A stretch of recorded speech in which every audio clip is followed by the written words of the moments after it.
મંદીનો દોર યથાવત છે।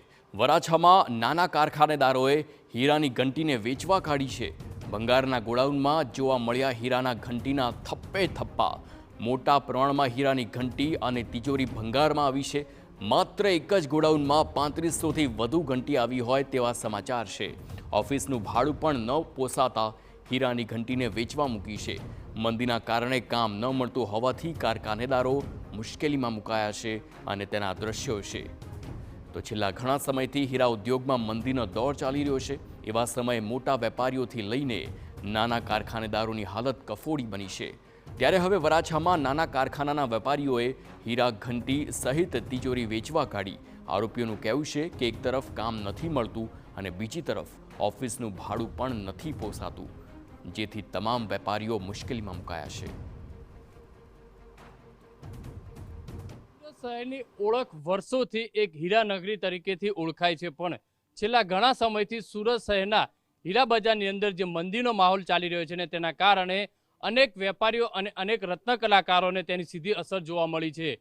અત્યારે જે રીતે આપણે જે સ્થિતિ જોઈ રહ્યા છે તે કે સ્ક્રેપ જે ભંગારની દુકાન છે ત્યાં કેટલાક જે નાના કારખાના છે તે નાના કારખાના વેપારીઓ દ્વારા જે કારખાના બંધ કરવામાં આવ્યા છે જે મંદીના કારણે, અને તેના કારણે જે હીરાની જે ઘંટીઓ છે જે મોટા પ્રમાણમાં જે કારીગરો આ જ ઘંટી ઉપર બેસી અને જે રત્ન કલાકાર તરીકે જે કામ કરતા હતા તે રત્ન કલાકારોને છૂટા કરવામાં આવ્યા છે, અને તેના કારણે રત્ન કલાકારો અને વેપારીઓ દ્વારા આ તમામ જે ઘંટીઓ છે તે સ્ક્રેપમાં મૂકવામાં આવી છે, વેચી દેવામાં આવી છે। કારખાના જે બંધ થયા છે તેના કારણે માઠી અસર છે તે હીરા બજાર ઉપર પડી છે। તો અહીંયા જે કેટલાક લોકો છે તેમની સાથે વાત કરીશું।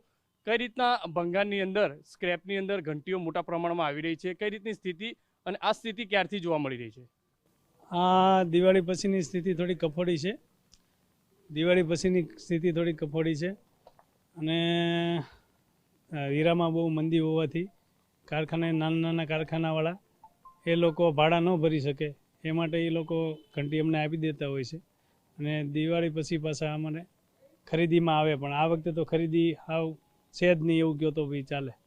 દિવાળી પછી કેટલી ઘંટીઓ આવી છે મોટા પ્રમાણમાં? દિવાળી પછી પુષ્કળ ઘણી ઘંટીઓ આવી છે બધા વેપારીઓ પાસે, ને લેવાલી નથી ઘંટીની।